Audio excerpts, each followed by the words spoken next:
और उपस्थित आदरणीय सभी सम्मानित साथी, आप लोगों ने ये मंच दिया, यहाँ सभी लोगों को बुलाया, इसके लिए मैं आप सबका आभार व्यक्त करती हूँ। और आज का जो ये मीटिंग जो रखी गई है, इसमें जो एजेंडा रखा गया है, इन सब बातों से मैं सहमत हूँ। लेकिन बात ये है कि देश आजाद हुआ, उसके आफ्टर 45 इयर्स बाद 1992 में जब ओबीसी रिजर्वेशन पास हुआ, एक तो हम कितने अवेयर हैं, बात ये है कि जब संविधान लागू हुआ तो SC/ST का रिजर्वेशन पास हो गया, लेकिन ओबीसी का 45 साल तक कोई जगह ही नहीं। और जब 92 में रिजर्वेशन लागू हुआ तो VP सिंह की गवर्नमेंट जो है वो गिर गई, और उसके बाद मुखर्जी नगर में, दिल्ली यूनिवर्सिटी में इधर इतने दंगे हुए कि जो बसें जाती थी उस पर लिखना होता था कि ये मैं मंडल कमीशन विरोधी हूँ, अदरवाइज वो बस जला दी जाती थी। लेकिन उस टाइम भी जो ओबीसी का रिजर्वेशन लागू हो गया, लेकिन ओबीसी के लोग उसको बचाने के लिए बाहर नहीं आए। इसी तरह इकोनॉमिक वीकर सेक्शन, जो आपका रिजर्वेशन था उसको छीन लिया गया, जो उसका आधार ही नहीं था। रिजर्वेशन का जो आधार था वो था सामाजिक और शैक्षिक पिछड़ापन। और जो सुप्रीम कोर्ट की गाइडलाइंस थी उसके अकॉर्डिंग ये भी था कि जो 50% जो कैप है वो नहीं आनी चाहिए, उससे ऊपर नहीं होना चाहिए रिजर्वेशन।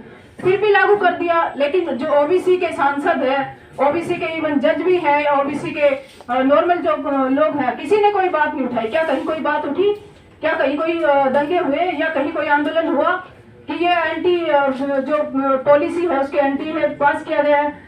तो बात ये कि ये गवर्नमेंट जो है कोई भी जो पॉलिसी है उसको कानूनी अमली जामा पहनाकर पास करवा लेती है, और हमारे सब लोग उनका वोट बैंक ना टूट जाए इसलिए हमारे सांसद सभी लोग चुप रहते हैं। एक 13% जो जनसंख्या है वो आपके ऊपर राज कर रही है, लेकिन बोलने की हिम्मत कहीं नहीं है। हम लोग बोलते हैं छोटे छोटे ग्रुप्स में, छोटी छोटी मीटिंग्स में, लेकिन बड़े लेवल तक आज तक ओबीसी ने कोई आंदोलन नहीं किया अपने हक के लिए। दूसरी बात यह है कि आज भी ओबीसी की बात तो होगी, लेकिन महिलाओं की बात कौन करेगा? देश आजाद हुआ उसमें भी महिलाओं ने बराबरी का योगदान दिया, और आज भी जब रिजर्वेशन की बात होती है, ओबीसी रिजर्वेशन की, जितनी जिसकी भागीदारी उसकी इतनी हिस्सेदारी, लेकिन महिलाओं की हिस्सेदारी कहाँ पर है? तो क्या ओबीसी की महिलाएं नहीं है या SC/ST की महिलाएं नहीं है, उनको आगे नहीं आना चाहिए? लेकिन ये बात कोई नहीं उठाता है। तो जब तक पुरुष जो है वो खुद महिलाओं के हक की बात नहीं उठाएंगे, ऐसे महिलाएं कैसे आगे आएंगी? ऐसे एक कम्युनिटी जो SC है, ST है, वो अदर कम्युनिटी की आवाज को सपोर्ट नहीं करेगी, तब तक यूनिटी नहीं बन सकती है, तब तक कोई भी एजेंडा जो है पास नहीं हो सकता है। और बिना महिलाओं की भागीदारी के ना तो ये देश प्रोग्रेस कर सकता है और ना ही आप समाज का डेवलपमेंट कर सकते हो। इसलिए अब देश 75 ईयर जब हमें आजाद हुए होंगे, अब तो कम से कम पुरुष जो समाज है उसको महिलाओं की हिस्सेदारी की बात भी उठानी चाहिए। और आज भी यहाँ पर महिलाएं 5-7 महिलाएं आई हैं, उसमें से सारा दिन बीत गया बोलते बोलते, कम से कम 5-7 महिलाएं आती हैं। तो आप ऐसा कर सकते हो कि 2 पुरुष बोले फिर एक महिला का नंबर आ जाए, या 3-4 पुरुष बोले एक महिला का नंबर आ जाए, लेकिन कोई बोलने ही नहीं देता है। महिलाओं की बार्गेनिंग पावर तो 0 है। तो ऐसे ही जो SC/ST जो ओबीसी है उसकी भी बार्गेनिंग पावर 0 है। तो बात यह है कि एजेंडा तो हम बनाते हैं, लेकिन उसको अमली जामा कैसे पहना जाएगा? जैसे सर बैठे थे अभी कांग्रेस से, सर ने कहा कि 30% उनकी जो पार्टी है, मैं भी कांग्रेस से हूँ, कि रिजर्वेशन जो है वो देगी जब उनकी पार्टी उसमें आएगी तो। लेकिन बात है कि वो पार्टी के अंदर क्यों नहीं हो रहा? भाई पार्टी में तो वोट डालने की जरूरत भी नहीं है, पहले आप पार्टी में ऐसी डेमोक्रेसी लाओ, ये प्रतिनिधि तो पहले पार्टी में दो, और उसके बाद आप जब आपकी गवर्नमेंट आए जब एडमिनिस्ट्रेशन में दो। लेकिन सब कुछ जो है पार्टियां भी पहले से जो एस्टेब्लिश लोग हैं वो शासन नहीं छोड़ते हैं। जैसे लालू यादव जी के ऊपर एक वेब सीरीज बनी थी, और उनमें जब चारा घोटाले के ऊपर उनको सजा हुई थी, जब उनसे पूछा गया था राज्यपाल से कि भाई ऐसा क्यों हुआ कि इन्हीं को सजा मिली, तब बोले कि जो पहले से एस्टेब्लिश जो समाज है वो, उसमें जब एक दबे कुचले वर्ग का व्यक्ति पहुंचेगा तो वो समाज उसका विरोध करेगा, और उसको वो चीज है नहीं होगी, और उसको वो पीछे करने के लिए सारे हथकंडे अपनाएंगे। तो यही हो रहा है कि जो कांग्रेस पार्टी है उसमें भी पहले से वही लोग बैठे हैं, अदर पार्टियों में वही लोग बैठे हैं, एडमिनिस्ट्रेशन में वही लोग बैठे हैं जो आपको आगे नहीं जाने देंगे।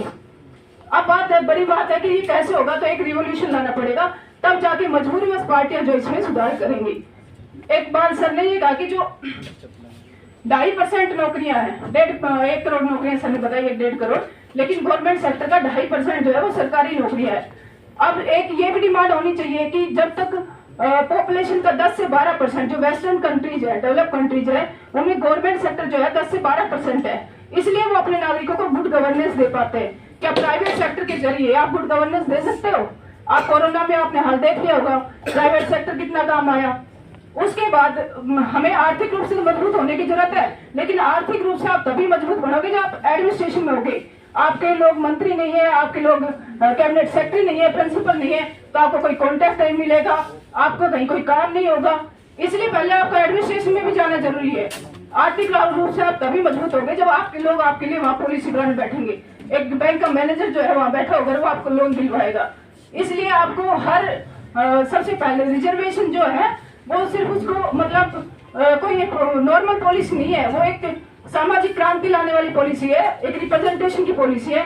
और इसको मजबूत करना, इसको 50% जिसकी जितनी भागीदारी है उसके हिसाब से लाना इसको जरूरी है।